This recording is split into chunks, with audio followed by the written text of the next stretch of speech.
السلام عليكم ورحمة الله تعالى وبركاته. اليوم ان شاء الله غادي نوجدوا هذه الحرشه اللي كتجي شيشه وكتذوب في الفم. غادي نستعمل الدقيق الفينو فقط، ما غاديش نستعمل السميده رقيقه، وعلى حسب الموجود كتجي حتى بالسميده الا عندكم السميده. المهم انا غادي نستعمل غير الدقيق الفينو.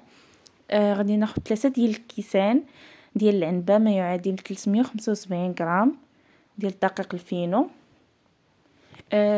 غادي ناخذ المقله النمره 5، الا عندكم كبر منها النمره 7 غادي تزيدوا الدقيق ديال الفينو. غادي ناخذ قبيصه ديال الملحه، واحد كيس ديال الفاني، 2 معالق ونصف ديال سنيده،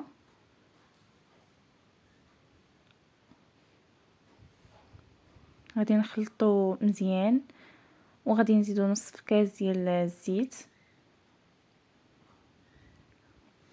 وغادي ندخل هذاك الدقيق في داك الزيت مزيان حتى ما كيبقاش عندنا الدقيق ناشف. كندخلوه مزيان في داك الزيت. صراحه هذا هو السر ديال الحرشه، لا بالسميده ولا بالدقيق الفينو.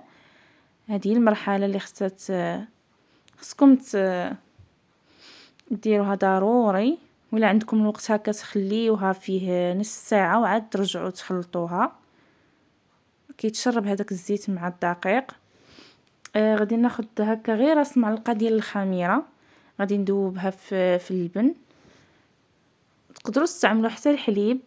ناخذ خماره ونص ديال الخميره الكيماويه وغادي نخلط. غادي نزيد هذيك راس معلقه ديال الخميره اللي مع اللبن، وغادي ناخذ 3 الكؤوس ديال اللبن. تقدروا تستعملوا حتى الحليب الا ما عندكمش اللبن، حتى بالحليب كتجي زوينه. وكما قلت لكم الا عندكم المقله كبر من النمره 5 النمره 7 ولا، غادي تزيدوا على حساب الكيسان ديال الدقيق، على حساب الكيسان ديال الحليب اولا اللبن اللي غادي تستعملوا. صافي غادي نوجد المقله ديالي، غادي ندهنها بالزبده ونرشها بالدقيق الفينو اولا بالسمين. غادي نخوي داك الخليط ديالي، يكون الفران مشعول من قبل، كنقصوا ليه وكندخلوها. صافي كتتحمر معنا كتجي زوينه. غادي نوجد باش غادي نزينها. زين كيبقى اختياري. انا غادي ناخذ شويه ديال العسل، 2 معالق كبار ديال العسل، وغادي نزيد معاهم 2 معالق ديال الماء، وغادي ندوبهم فوق النار باش كتشرب معنا هذيك الحرشه وكتجي رطبه.